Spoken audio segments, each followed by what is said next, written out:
of the City of Brownwood. We are so thrilled that you are here with us today for the preview and ribbon cutting of the Brownwood Event Center complex.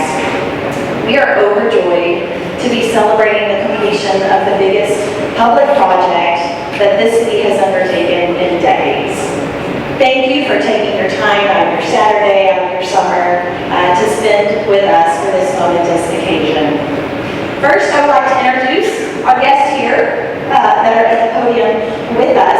We have Sam Walter from Brownwood Construction, Councilman Rocco Miller, Councilwoman Melanie Wojcicki, Councilman Ed McMillan, former Councilman Larry Mathis, who was a big part of this project, Councilman and Mayor Pro Tem Walker Billy, Councilman H.G. Jones is probably with his hot rod on his way here now. Here. We also have Mayor Stephen Haynes and our BMD Board of Directors Ashley James, BRW Architect Representative Emily Murphy, Lynn Day, Daniel Hudson, and Wesley Jacobs. Thank you all today. I am incredibly grateful.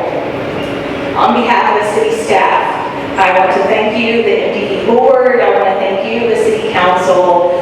You have entrusted this legacy project to us and our professional contractors.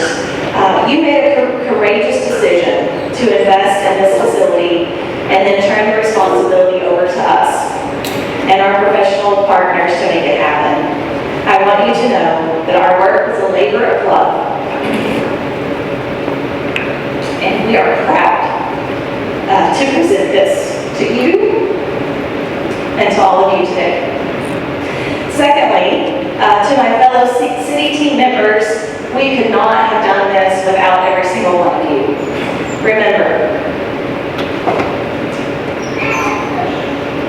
we are God's workmanship, created for good works. And that is exactly what all of us do every day. We fulfill our purpose of doing good work for the community and the city of Brownwood. And finally, I want to recognize Mayor Stephen E. Haynes for his visionary leadership.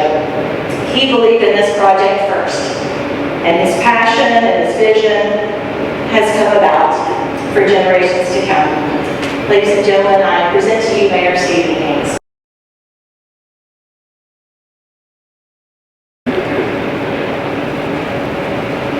Let us pray. Father, I admit that at this moment in time, I cannot help but to simply pause and take a deep breath. As I walked into this facility for the first time, I was just absolutely overwhelmed, knowing that an idea that came from the heart of the mayor 10 years ago has now manifested itself into reality. It will be now and forever an example of the excellence of the forward thinking of the City Council, of those from the Chamber and other places who've spent so much time and so much effort in this project. And from the building construction, from Waldron, just thousands of people, it seems like, who dedicate themselves to this event center. And so, Lord, as we stand here now, on this day of ribbon cutting, we would ask that this center be blessed in a mighty and special way. May it serve the people of this community, Brownwood, for many, many years. May it be blessed in a way that our great-grandchildren will look back and say, boy, I'm sure glad they built this. And so, our Father, we thank Thee for this building. We ask Your blessings upon it. And once again, blessings upon all of the effort and time and energy that went into this facility. Because it is now not only the place where the community will come to be, but it is also your place. And we know that you will be here as well. We ask to pray these things in Christ's name before His name. Amen. Today, the first thing I want to do is share with you the vision behind this facility. Then I'm going to talk about the plan of how it came to be, and then I'll end with some very overdue and well-deserved thank yous. First, I want to just talk with you a little bit about the vision of this facility. On May the 12th, 1924, 100 years ago in 1 month, the city of Brownwood opened Memorial Hall. And it would, to my knowledge, be the first of any major gathering place in the city of Brownwood. By its name, it was dedicated to the soldiers and sailors who bravely fought in World War I. And it held lots of events over a 36-year period that it was occupied. In its inaugural year of 1924, it held the West Texas Chamber of Commerce Convention. And in 1955, many of you know, it famously held an Elvis Presley concert. But on May the 26th of 1960, 36 years later, Memorial Hall was struck by lightning and burned to the ground. That was a devastating blow for the city of Brownwood, who had suffered a series of losses. Many of you know that Camp Bowie was really significant to the development of the city of Brownwood. But by 1960, Camp Bowie was all but gone. The soldiers who once walked on the very ground where we stand were no longer stationed here. And it was a changing time in America. Men and women were leaving agricultural-based jobs, and they were headed to factory jobs. But Brownwood didn't have any factory jobs to speak of in 1960. Times were a little bit tough. So with the loss of Memorial Hall, the city leaders got really bold. And they decided they were going to build the Coliseum. And the idea was to build it in such a magnificent way that the city of Brownwood could not be ignored. They used a local contractor named Herman Bennett, who wanted to show that the city of Brownwood, that he is the contractor, and that the local labor force could build something grandiose. And they did. They poured a mound right over here on the dirt, and they poured a concrete ceiling, and they had 36 steel piers where they jacked up the ceiling of what is now known as the Brownwood Coliseum. And the technique and the design was so unusual and so unseen that people noticed. People outside of Brownwood noticed. On September 12, 1963, Brownwood dedicated the Coliseum. The keynote speaker for that dedication was Governor John Connally. The same Governor, John Connally, who 5 weeks later would be flying in the Lincoln Continental through Union Plaza with President Kennedy when tragedy struck our nation. At the dedication to the Coliseum, the city revealed a slate of performers and its vision for how significant the Coliseum would become.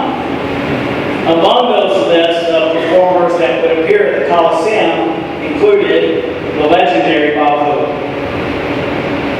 And I tell you these stories to remind you that the Coliseum was a true wonder. It really was. A major accomplishment for the city of Brownwood. It brought hope to local people. And it brought attention and influence from people outside of our community.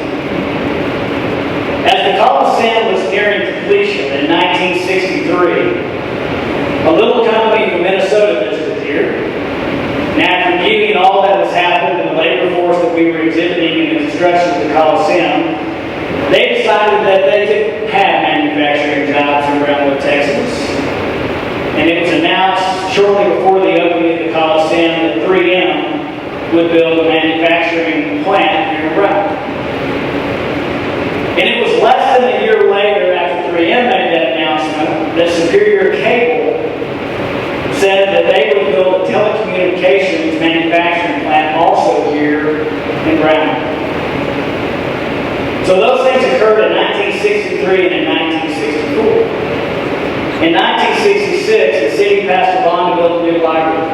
In 1967, they began work on the new hospital. In 1968, they built a new city hall. In 1969, the Academy of Freedom opened with Paul Harvey as a keynote speaker.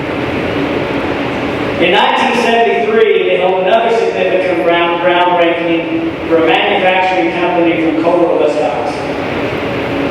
And so in a decade, from 1963, from the construction of the Coliseum, to 1973, the framework and the groundwork was laid that would last Brownwood for another 60 years. Now, you may think that had nothing to do with the Coliseum. You may think those things are totally unrelated, but for me, I think it was the catalyst that led to all that success. The Coliseum represented a can-do attitude that brought hope to local people and jobs that sustained us for 6 decades. So, what is the vision for this place? Well, it's supposed to represent that same hope. It's supposed to make you proud of your hometown. We hope when you walked in, there was a bit of a jaw-dropping factor. Because it's supposed to make you marvel at what our local tradesmen can do. I do want you to appreciate and understand that 90% of everything you see in this room was done by local tradesmen. It's supposed to represent the same can-do spirit that lit the fuse in 1963. Of course, it's supposed to bring you joy when you have weddings or banquets or events of that nature. But most importantly for me, it's supposed to represent the hope, the catalyst for job creation and economic development that will last this community another 60 years. Now, let me tell you about how we got to where we are today. Hard to say where the idea came from, because honestly, it started long before I was ever the mayor. In fact, it started when I wasn't even living in Brownwood. But the city council, in their wisdom, saw fit to start buying properties up around the silos, probably in the late 80s or early 1990s. The area had become somewhat downtrodden, and they didn't really have a plan other than they knew we needed to clean up the area. So they began to clean up the area, and that led to in early 1990, a group that helped restore the Eagle and Harmony House. And then in early 2000s, the city constructed the Lennis Museum. Around 2014, we also built a signal fire station in the same area. So all of those things came together to lead us to the ability to do what we're here about today. I have a very vivid memory of this building right next door to us, the White Building is over there. I don't know if y'all remember before the construction began, but it was yellow, and I mean bright yellow. And Bobby Roundtree, when he was city manager in about 2012, that building came up for sale, and Bobby said, we should buy that. And I said, Bobby, why would we buy that building? He goes, well, someday you'll want it. Someday we need it. So a lot of those things that happened had nothing to do with me or even a common plan, but God just let them fall in place for a certain way and a certain reason.